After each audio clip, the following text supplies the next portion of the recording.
Welcome to the Water Play Podcast. We are your hosts, Jacob and Lucas, and this podcast is presented by StreamYard. So, Lucas, how is your day going? It's all right. Just got out of work, so Okay. So let's relax a little bit. Let's talk some football. So we first begin with week 14 recap. We understand we missed last week. We get it. yeah. We'll try to be better. Lucas is busy. So let's first begin. The Bears shocked the Lions. Now, this explains how every team can get got in the NFL. The Bears beat the Lions 28-13. I'm concerned for the Lions. I'm very concerned. You barely beat a New Orleans team that has been terrible. You've struggled against teams, and you almost lost to Chicago last time. And I like Justin Fields. I think he's there in Chicago next year. But that's not what we need to talk about. We need to talk about how the Lions, they got to play Minnesota twice, and then they got to play Dallas. How are we going to do this? Yep, I agree. I think if you're a Lions fan, you should. I wouldn't say you should panic, but maybe you should. They've been coming from behind in games that they should win, and getting into playoff territory. You know, I mean, you're gonna lose if you're playing the way that they're playing, so they need to step it up. Well, as we move on, we will talk about teams that have been playing from behind. But let's then go to the Rams, who really played very well against the Ravens, even though they did lose in that game.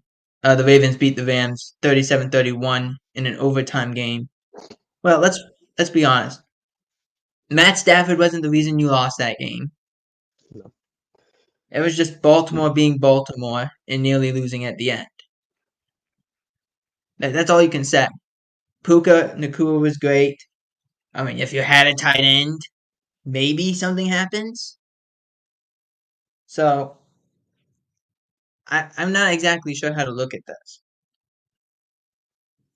From a If I'm looking at this at a Rams fan perspective, I'm not sure what their chances are at making the playoffs, but they looked really good. And the Ravens are what, like the 1 seed in the AFC. right, So the Rams looked really. I mean, they lost by a punt return in overtime. So it's not to say that they're a bad team at all. That's just how it goes. But the Ravens looked like the best team in the AFC in that game. So definitely not a knock on them. I think the Rams are underrated, but the Ravens showed up when they needed to. right, and I think the concerning thing for the Ravens is they might have lost Kyle Hamilton for a little while, Yes, yeah. so he affects how their defense is. I mean, the guy's like 6'4", but he plays like he's 7'1". It's insane how he just plays. He covers so much ground, but it's it's interesting that the team that gave the Ravens the most fits were the Rams. Yeah. I thought maybe the Lions would have. That didn't happen. But it also shows that's how the Ravens were going to play. It was raining, kind of a sloppy game, near the end anyway. And the Ravens found a way to pull it out. Next up, we have the 49ers versus the Seahawks. The 49ers beat the Seahawks 28-16. In a game, Geno Smith did not play. He had a groin issue, did not play in this game. Drew Lock, besides the 2 interceptions late, played really well, in my opinion.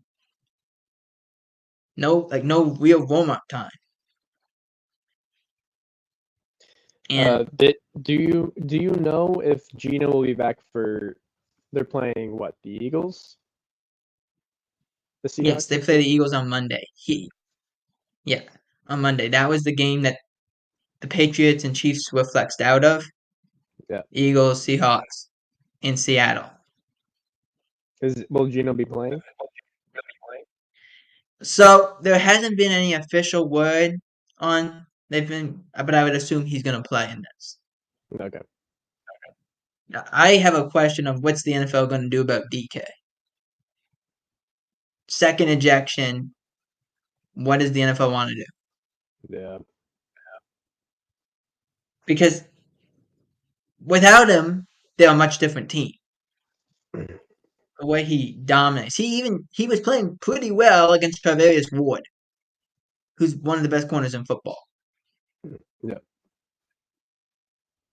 Next up, and we'll talk more about this team in the news portion of this, but the Bills beat the Chiefs 20-17 in a game. I don't know how to judge the Bills. That first half was great. They played awesome football. Josh Allen looked great. Second half, no offense. And it concerns me. The Chiefs turned the ball over multiple times and they still can't get an offense. Yeah. Um, I looked at this game more as the Chiefs are very bad than the Bills are very good. That's kind of the way I viewed it and the way I kind of watched it unfold. The Chiefs just kept making mistakes, and you can say what you want about the ending, but they should have never been in that situation to begin with. But they just kept giving the Bills chances and momentum, and they couldn't capitalize when they needed to. And like you said, we will talk about the ending in the news portion because there's a lot going on. It was very bad luck for the Chiefs, I would say. Yeah. Let's move on to the Sunday night game. Cowboys versus Eagles. I never expected this. I thought Yeah. If Dallas was going to win, which I thought they were going to win, I just didn't know how they were going to win. Because I thought you got Philadelphia, Buffalo, and Miami. Those are tough games. And then you look at it and you're like, Bills slide by the Chiefs, which they've done in the last month. They just slide by people or they get beaten. The Dolphins, we don't know how to judge them half the Yeah. time because either they beat bad teams or they beat a decent team, and then the next thing you know, they're looking up. They don't know what's going on. And the Eagles, I've said this past month. I don't know how they play. They don't do well. And I put down the recap of last week for the Niners Eagles. They lost 40-19, 42-19. They lost this game 33-13. They didn't score an offensive touchdown. Yeah. Their one Yeah. touchdown was a defensive touchdown. And the run game was fine. Your three-star players turned the ball over. Hurts fumbles. AJ and Devontae both fumble. And that was it. That's all I can say. I don't know how to look at this. You know what I thought after this game, when this game was unfolding, Jacob? I thought, are we gonna see the first time in our lifetime? Are we gonna see the Cowboys in the Super Bowl? Because they looked good enough. They looked like a Super Bowl team in this game. I mean, they took the former NFC representatives and they just shit on them. Like they couldn't do anything. The Cowboys scored. It seemed like every drive. They just couldn't be stopped. And there was a lot going on in this game. Micah Parsons had the flu. He had a 103-degree fever. Still beat Lane Johnson's tail like 3 times. Which Yeah. how does that happen? Mike McCarthy has his appendix removed on a Thursday. On his Wednesday, and he's back on Friday. You're like, what? I've had that. What I've had is my this? appendix removed. Mythbusters? What are we doing? I was laying It down was for a week. insane. Yeah. Well, yeah, exactly. And Lucas, you went through this. You know what this is like. He's like, no big deal. I don't know what you're talking about. Yeah. It was just, I was like, this is nonsense. It made no sense. He's like, yeah, I was just back at work. I'm like, and the thing was, he was in the hospital bed, and he was calling the offensive coordinator, saying, "Oh, I'm watching film." It's like rest, rest. Why are you watching film in a hospital bed? I can't. I'm like, all right. The sad part was they made him run to get a timeout. You know that Yeah, I Mike know. I McCarthy saw that. run? You're right. He's running. It's a ginger run, but it's like help the guy, help Yeah. him. Yeah. Yeah, Micah Parsons played well. Stephon Gilmore turned back the clock to like 2019. Yeah, yeah. I'm like, I don't know what to do. I mean, we just had to keep listening to Mike Tirico talk over and over again about how great AJ Brown was. They didn't I didn't show up. I don't think any of them showed up besides their young defensive tackle who scored a touchdown, Jalen Carter. Yeah, and then besides Brandon Aubrey kicking 60-yard field goals over and over again. And like, could he make that one from California? That's like, what is he doing? He's just. yeah. I was just saying that over and over again. Kick it from California. I'm like, why not?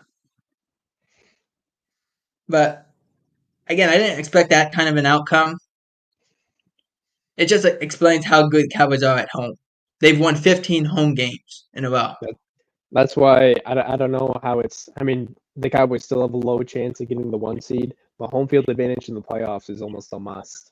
If you're that dominant on the road, you need to get at least one game. Right. And I said this because they have the second seed, but because of tiebreakers, they would not have the second seed if Eagles and Cowboys went out. So if the And the Eagles Eagles winning went out is out, very possible. I think the Eagles, the only kind of close game in their schedule is Monday against the Seahawks. I want to see how they play Seattle in that environment. I also want to see what it looks like when they go against a rival, a division rival, even though they have the Giants. I want to see that too, Yeah. just because I don't know how they're going to play it. But let's move on. So Shaq Leonard signed with the Eagles, posted a tweet of, "Oh, the reason I made this decision, I have a great relationship with Nick Sirianni." And then I don't know if it was a gimme Twitter account, but it said in a tweet, supposedly by him, probably not by him. It said, "I made a mistake." I'm like, yeah, it's a faulty account. But I was just, he didn't play a whole lot. He did not. And they struggled. And it wasn't like Dak was doing anything. He didn't have to do anything. So that was it. He had an okay night. And I was like, if this guy's up for MVP, that was the worst night he ever played in the past 2 months. Yeah. Moving on to Trevor Lawrence suffers a high ankle sprain, plays against the Bengals, looks fine. Jacksonville's offense, not fine. They've dropped 2 straight. In a game where I understand you miss Christian Kirk, but you do have Calvin Ridley. Can we make this easier for him? Yeah. They haven't really used Calvin Ridley to his potential that he showed off in Atlanta. I'm happy that I will say I thought Trevor Lawrence was done for the year when I saw the injury happen live. So high ankle sprain was best case scenario because I want to see Jacksonville in the playoffs, and especially the way they lost. Oh no! Did they beat the Chargers in the playoffs? So never mind. Yes, they beat the Chargers. We'll talk about Brandon Staley in a little bit, but yeah. So anyway, I'd like to see the Jaguars in the playoffs with the healthy Trevor Lawrence. So I'm happy that it was only a high ankle sprain. I wasn't mad at the injury. I was more mad they made him limp down the hallway. I'm like, we're gonna make him limp. We can't get him a cart or something. Yeah. Like, give him a cart. I mean, it doesn't help. Christian Kirk is out 6 to 8 weeks. He had core muscle injury, out 6 to 8 weeks. We'll see what happens. But moving on, Jim Harbaugh. They ended up winning the Big Ten championship. According to what I saw, he really wants to coach in Chicago. That might change because of the Chargers job. He loves Justin Herbert, but he played in Chicago.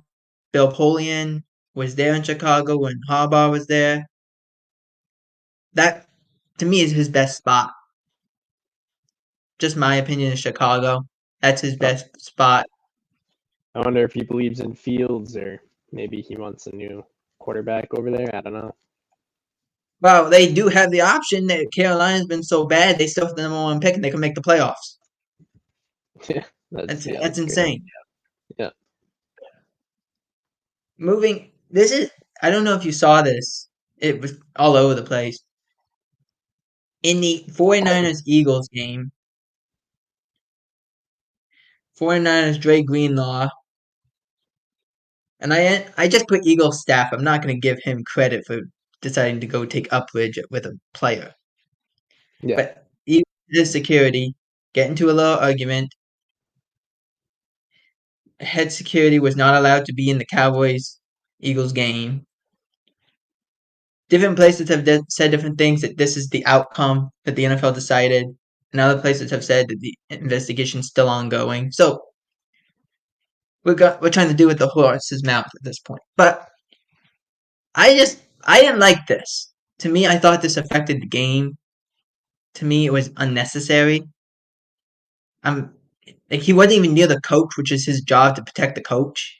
He's like yeah, 10 yards away from him. I just thought, why are you there? Don't affect the game. Which the NFL sent out a memo saying, look, in no circumstance can someone who is not football personnel touch a player. And they never had this rule because they never had to. I'm assuming something happens in the off season, but that's the punishment as of now. yeah. I thought it added so much more things. Like to the situation, it escalated so much it didn't make any sense. Like he should not be putting his hands on Dre and then making it about himself. Like this is a football game. Like what are we doing here? And the worst part is people probably will look at this, and they did, especially after it happened, and try and make him like a polarizing figure. And oh, look at this guy, he's awesome, and all this stuff. It's like no, this is not what the game is about, and it's just taking away from the players on the field. Well, I said this when after it happened. I said if the Cowboys would play in Philadelphia, the Eagles fans would have been chanting the head of security's name. Thank Yeah, God this was in Dallas. Yet they still let him on the plane. I don't know how they did that. They just kept him in the locker room or at the hotel, yeah. What's the which made point? no sense. But anyway, moving on. This is some sad news. Hayden Hurst and his father have talked about this the last week or so. Hayden Hurst is suffering from post-traumatic amnesia during a hit he took a couple weeks ago, in which he's saying he can't remember. He remembers now, and he remembers before the game. However, he doesn't remember the game at all. He doesn't remember what led up to the game. He remembers the before and now, not the game. Which, if you actually listen to people who've had concussions and severe concussions, like Troy Aikman has talked about this, he said, we played San Francisco. I got knocked out in that game. I don't remember what happened. You cannot tell me I played in that game. I seen it. I watched it on my TV, but I have no recollection at all. And it's Yeah, just very sad, and it tells you the dangers of the sport. So, prayers to Hayden Hurst and his family, and hope he gets the help he needs. yeah. All right, let's move on to some more happier news and really rapid fire. Zach Wilson regains his job as starter of the Jets. Ended up winning a game for the Jets against the Houston Texans. I thought Zach was fine. I need to see it week in and week out. You got 4 games. This is your audition. Let's see what you got. Yeah, it's good. I don't know if he's got a. I don't think he's got a first string quarterback spot waiting for him next year or whenever his contract expires. At this point, we're looking at a solid backup, and I think he could be that. So, like you said, if he can be consistent and just be solid, he could have a place in the NFL for a long time. I want to see because Aaron has said he will come back at some point next year, but I said I don't know if anyone can operate this offense. The fact that it's just an Aaron Rodgers offense. I don't think anyone else can operate it but Aaron Rodgers. Yeah, I mean, you saw Nathaniel Hackett as a head coach, so it just goes to show, like, I mean, this is Aaron's team. This is not. I mean, they shaped it up as Aaron's team. So to have Zach run uh, the team, basically, it's not really fair to him. All right, moving on to, and as we'll continue to go quickly here, Roger Goodell. The NFL had their owners meeting. The plan is they're going to ban the not the horse collar tackle, but the the tackle of putting all your body weight on the ankles of the players. That's supposed to be banned. Every owner has said that it's going to get banned. So probably by March that will be banned. There was talk about Goodell saying he wants to permanently ban it, the brotherly shove play. Troy Vincent talked about it and said, well, it might not because it's only the Eagles that have been really good at it. Which that's just a testament of how good that offensive line is and Jalen Hurts is. I don't particularly like the play. I think it's ugly. I think it's also the only thing they do on offense that it's 3rd and 1, 4th and 1, let's just do this. I'm not too happy about it. But if Goodell wants it banned, it will be banned. That's just the way I look at it too. If he wants it banned. Yeah, and the Eagles were really good at quarterback sneaks even before the brotherly shove anyway. So even if they ban it, they're still going to be really good at those 3rd and short situations. So it's not really a big deal if it happens, And, if it doesn't happen. it's not quickly. It's not the fact they run it. I have two parts of this. It's not the fact they run it. It's the fact they run it a lot, and the fact that there's times Hurts doesn't even move in the back. The people in the back are just pushing him. Like he's just getting thrown over. That's my fault with it. I don't have anything against the play other than that. Yeah. Besides the fact that it's unstoppable. Moving on. This is kind of a loaded question. What is the thing you learned about the Eagles in the Eagles Cowboys matchup and the 49ers Eagles matchup?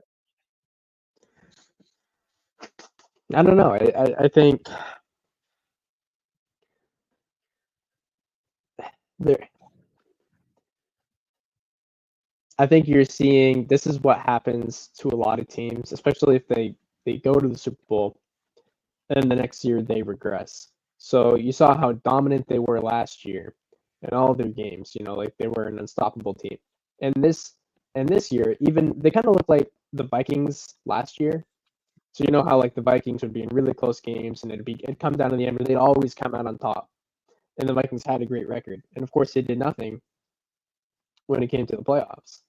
But for the Eagles this year, you're starting to see that regression where they're not winning games dominantly. They're just escaping by the skin of their teeth. And when they face real teams, they're not producing, obviously. So I definitely don't think they're the best team in the NFC, even if they come out with the 1 seed just off of their schedule that they're going to have remaining. They could, you know, in the divisional round, they could be one and done if they get the 1 seed. That's kind of how I view them. Well, how I view, and I love that you use the word escaped because that is what they've done. Majority of this year, they've escaped. I went back and I said they played Miami, they played Dallas, then they had the bye week. Besides the Miami game, they escaped the game against Dallas and Philadelphia. Then they go on the bye week, and then you have some very tough games. I understand that you played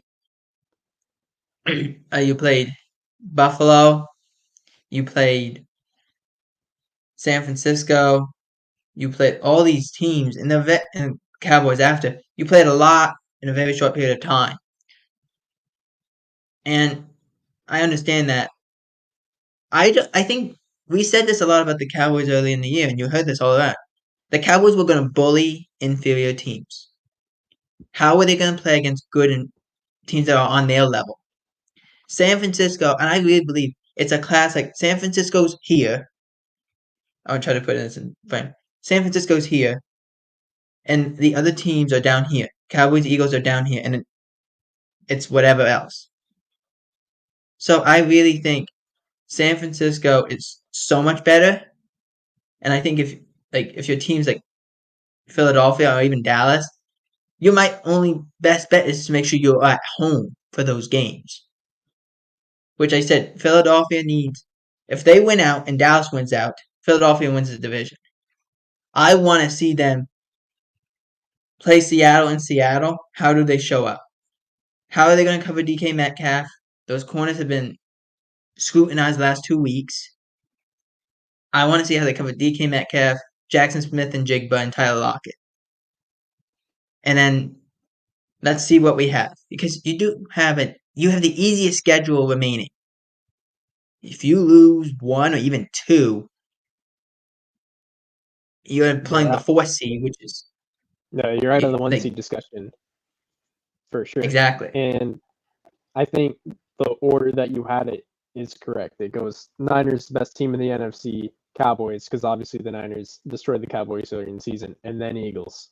That's no matter what the seeding is, because the Cowboys have um, such a hard remaining schedule. So and it's I don't know. It might not end up being Niners 1 seed, Eagle or Cowboys the next highest seed, than the Eagles in the wild card. It could be the other way around, but that is the order of the best teams in the NFC. If the Cowboys face the Eagles in the divisional, even if the Eagles have home field advantage, the Cowboys are the favorites. Oh, absolutely. And I thought it was really well favored.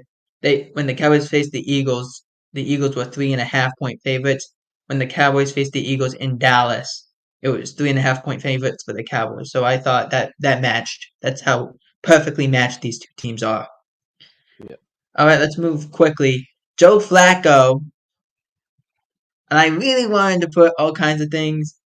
I stuck with Revenge Tour because I'm like, this 38-year-old was on his parents' couch 2 weeks before, signs with the Browns out of necessity. They play the Rams, they lose to the Rams, and then they go in, and he turns to back like 2011, 2012 Joe Flacco. Like, I couldn't believe it. He's Yeah. just back there, he'll have an occasional interception, but he's just boom, boom, here we go. And I'm like, is it really that he was just on bad teams? Or is there something different with this Cleveland Browns team? Which I came and said, yeah, there's something different with this Browns team. The way Jim Schwartz is the coach on that defense, Myles Garrett, this offense is really good. It doesn't even matter. They have a 38-year-old. Who cares? Let's go.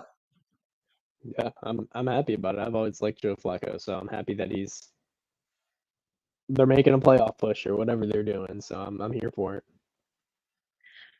The Browns also have won games with 4 different starting quarterbacks this year. Yeah, Just to say. good All defense. right, their defense is awesome.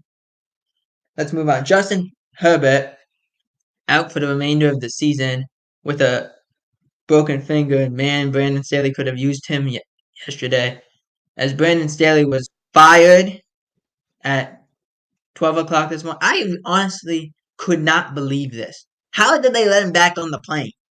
Why did they leave him in the Las Vegas Strip? Just leave him there. Yeah, Go into a casino. Let's fly out. They end up firing also the GM Tom Telesco. And good, they're just clearing house.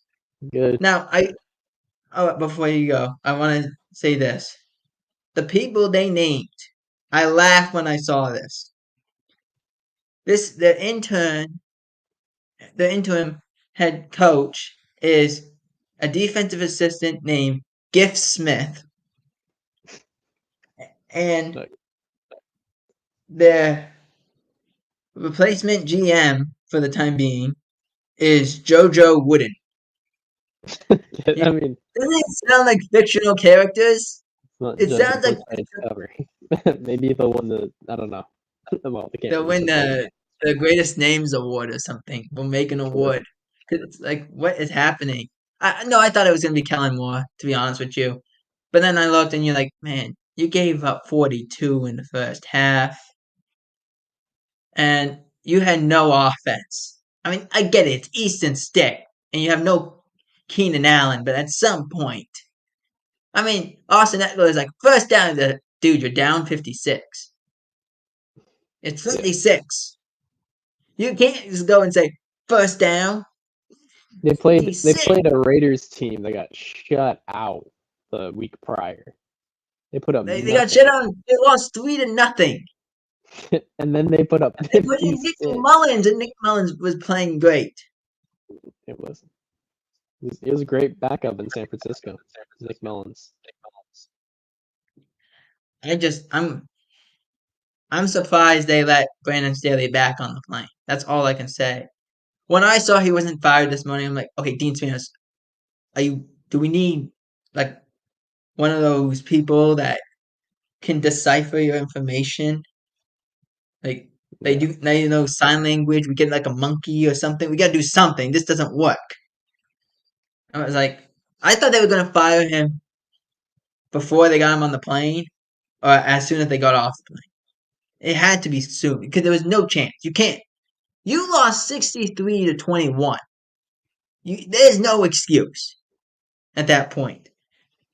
There's too many of these games. Their defense is so bad.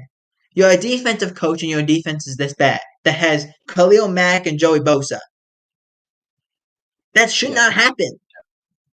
That shouldn't happen. They had Jacoby Myers throw a touchdown. They were playing with you in the second quarter. I was just sitting on my TV. I'm like, okay, I am a big fan of points. I get that. Stop them, please. Yeah. Al Michaels was having the time of his life. Most points he's seen since Sunday Night Football. Well, it's probably the most points he's seen since like the week before. Like Yeah. that's what, 2 weeks before. So if you pick the over, you won. I guess that's the only thing I can come back with. Yeah. All right, moving quickly here. Kadarius Toney. The Chiefs end up losing that game to the Bills, and Kadarius Toney lines up offsides. This happens. You don't see offensive offsides a lot, even though we've seen it quite a bit the last couple games. But he lines up offsides, and it's clear and obvious. And he goes and he says, "Ref didn't warn me." Still saying that today. Ref didn't warn me. Man, they don't have to warn you.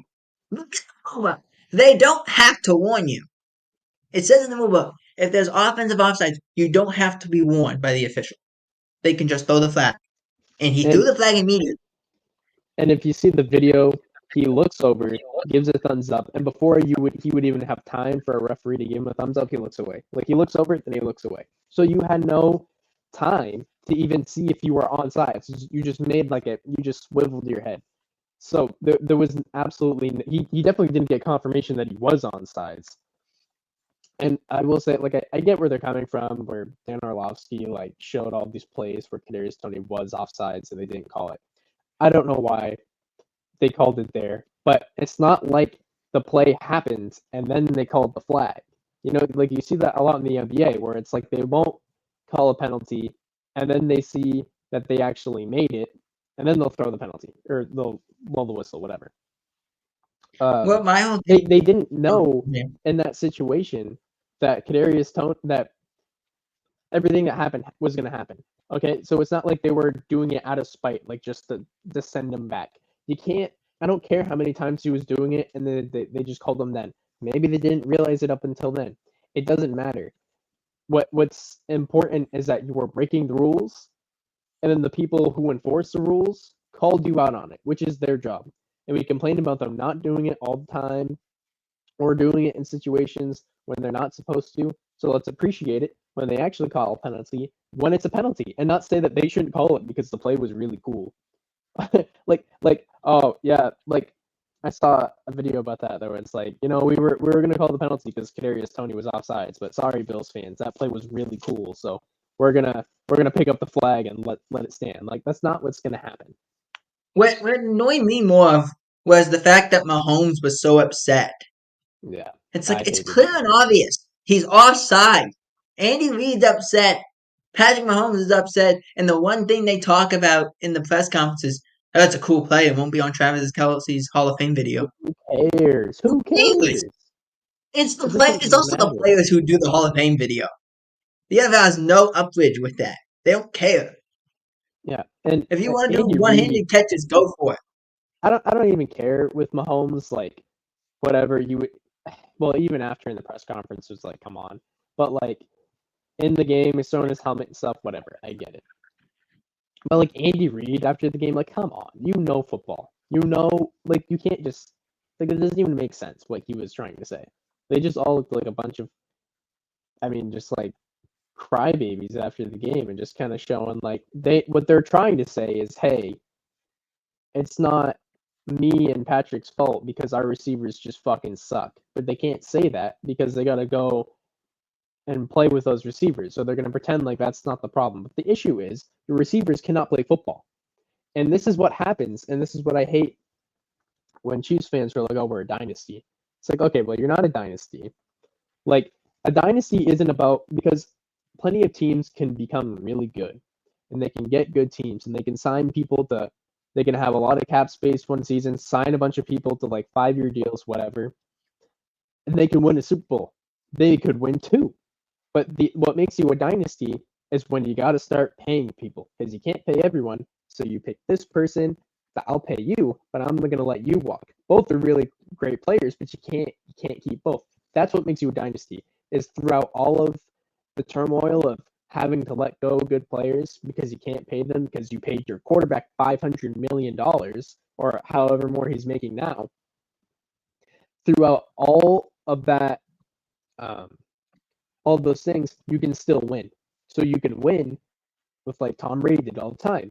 You had Tom Brady, you had Gronk, and then you had a bunch of other nobodies, but you made them good. And that's what makes you a dynasty. If you can win like that. And the Chiefs haven't done that yet. And I think Chiefs fans are just starting to realize like, oh, this isn't as easy as it's been. It's not gonna be. I don't like your team and my team. They've won 3 Super Bowls in a decade. They know what this is like.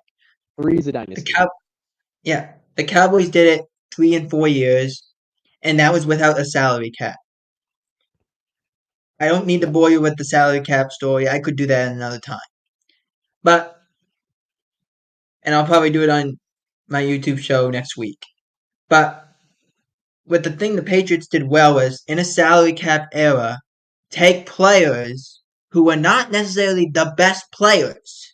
They're not the Randy Mosses of the world, even though they had Randy Moss. They didn't win a Super Bowl with Randy Moss. But they took the players that helped them in those instances that could go and help them win a championship. And won a championship with them. Many times with those Patriot teams, the best receiver and the best tight end were Gronk and Edelman. That was it. Everything they had Gronk, Edelman, and Amendola. Everything else, be damned. And That's and what they did. after Edelman and Amendola, it went from like the receiver skill level being like here down to like here. And those players, even the players down here, had to step up in big moments because who was getting all the attention? Gronk, Edelman, and Amendola, especially in the playoffs. So these players down here had to step up. And when you look at like an MVS is a good example of a Chiefs player that's down here, he's not stepping up. He can't play football. So they need to find their system guys. They can't pay everyone. They can't have, what those teams where they had Travis Kelce, Patrick Mahomes, Tyreek Hill, Kareem Hunt. That's not what it is. That's not what it is being a dynasty. Well, you look at their team in the wide receiver room before. I'll go to Chris Jones and Travis Kelce and Patrick Mahomes in a second. But you look at their wide receiver room. Kadarius Toney, Marquez Valdez-Scantling. They've traded back. Rashee Rice. Yeah, Rashid Rice, but he's a rookie. It's a rookie Sure. contract. It's not that much. You bring back Hardman from the trade with the Jets. You can't keep doing this. There's not enough people here. You got Kelce who's getting paid a lot of money. They just redid Mahomes' deal. He's paying a lot of money in the next 3 years to get this deal done. You're probably not going to bring back Chris Jones next year. You have to win now. They're This is missing your Orlando now. Brown. They're missing Chris and Orlando Brown. Orlando. But like they brought in 2 tackles. They brought in 2 tackles and they have not played well. They brought in Taylor from Jacksonville. They brought in Donovan Smith from Tampa. Hasn't worked. They're struggling. Mahomes is running for his life. There's nothing they can do. Unless they throw to Travis Kelce and they do some kind of whirly bird shit, they have nothing. And Travis Kelce's taken a step back this season. You can see it. Well, he's very banged up and they're trying, but there's nothing they can do. They need him on the field. Yeah. So let's finish up the news portion of this. The Dolphins, they lose center Connor Williams. He tore his ACL on Monday night. They've lost four starting offensive linemen this year. All the key injuries. So no wonder why it looks perplexing when they go and place people that are as good or a little underneath them if they don't just blow you out. Tyreek Hill might not play on Sunday. Jalen Waddle got beat up pretty good in the game against Tennessee. Like, there's concerns. I said this about this Dolphins team. They win on speed, but they gotta win on health. Right now, they're not that healthy, and that's a problem. Yeah. All right, into game previews for Week 15. I picked 4 games here. Let's start Broncos Lions. Lions. The Lions are favored by 5 points. This is in Detroit. The Broncos are a game back from Kansas City. I need to see the Lions do something. With saying that, I don't know if it's this week. I'm taking Denver to win. Yeah, I got Denver too. I think there's so many teams that are 7-6 in the AFC, and I think out of all those teams, 2 that can actually make noise in the playoffs is Buffalo and Denver. And I don't know what is wrong with the Lions, and I don't think they're going to figure out this week, especially with the Broncos being up against the wall. They're really fighting for something to sneak into the wild card. So I think the Broncos win it. What would be your prediction for this game? It's not going to be super high scoring, I would imagine. I would assume something along the lines of like 20-14, maybe Broncos. I'm going to take Broncos. I say it's 21-16. This is not a competitive game. This is going to be a dogfight. In Denver, they win these games. They score 21 points, and then their defense doesn't give up more than 18. Yep. That's what you do. You need a team that can score a lot of points. Another thing the Eagles have been really bad at, their offense scores 35, but their defense gives up 38. You gotta be able to score enough points. Your defense can't give up all those points. So I'm taking Broncos 21-16. Moving on to Bears Browns. Who thought this game? We would talk about this game. Bears Browns. Browns are favored by 3. It's going to be raining pretty heavily in Cleveland on this game. Who do you have winning? Browns. I think Browns. It doesn't matter if they don't have Nick Chubb, and this would be a great game to have them. I think the Bears were just right place, right time last week, playing the right team. I think the Browns are a better team. They got a better defense. I think the Bears' offense is going to fall back to earth. I got Browns.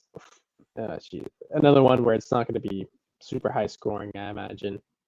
I'll go 21, maybe 21-14.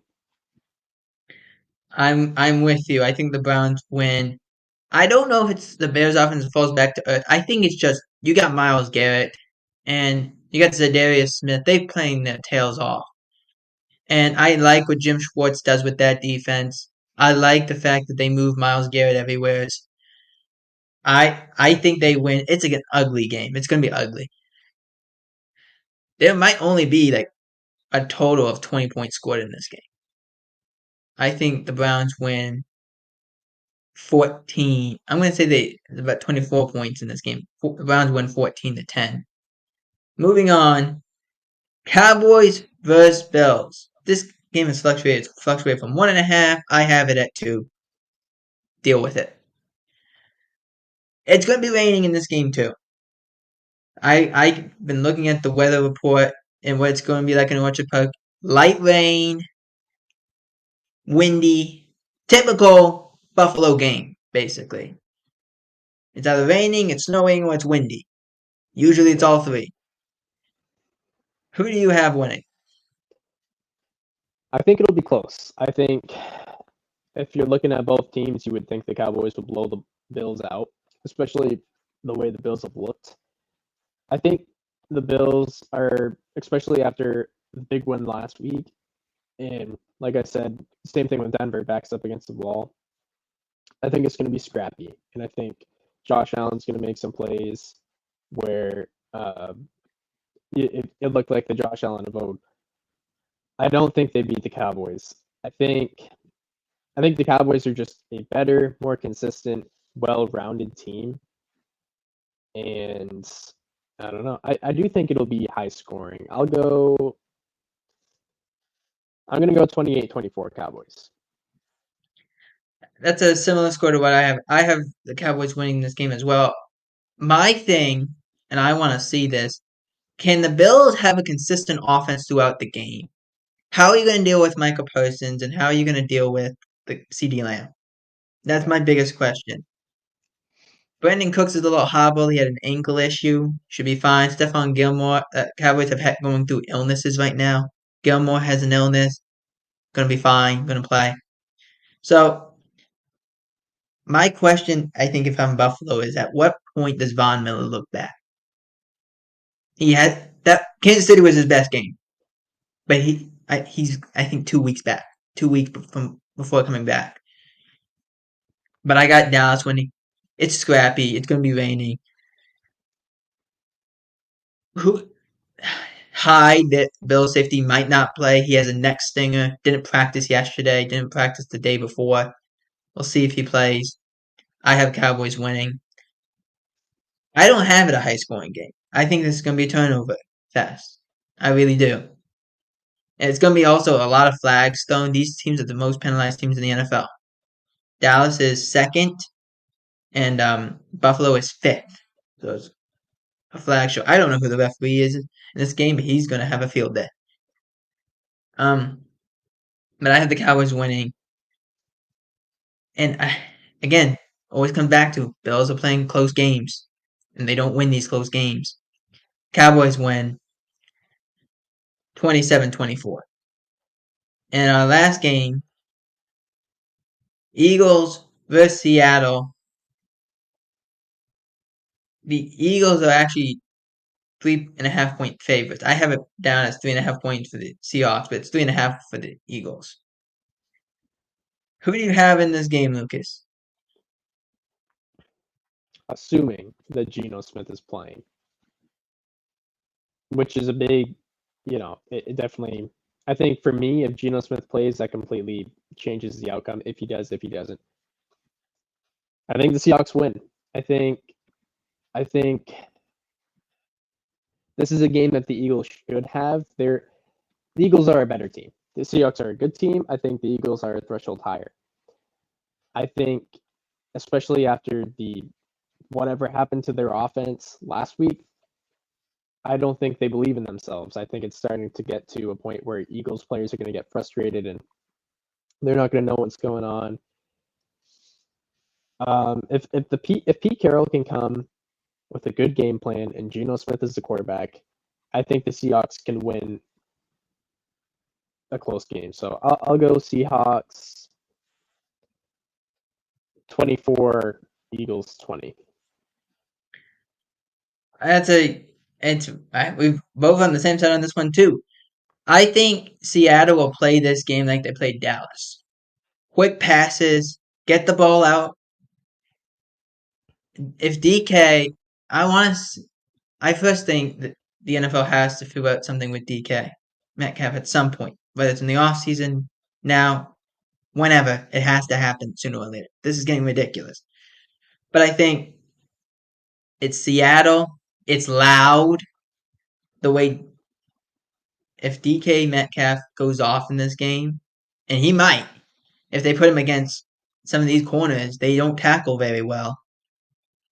That was the Cowboys' issue really against the Seahawks. They didn't tackle well, and he went off. He had 3 touchdowns. I think it's a similar game. but I think Seattle, if you're going to win this, and I have Seattle winning, I have Seattle Seahawks winning 28-24, but I think Seattle needs to have a big game from DK and from their wide receivers, DK Metcalf, Tyler Lockett, and the rookie Jackson Smith and Jigba. All right, so those are our predictions. A big thanks to StreamYard for powering the What a Play podcast, episode number 3. We hope you guys enjoyed, and we will see you guys next time. Peace.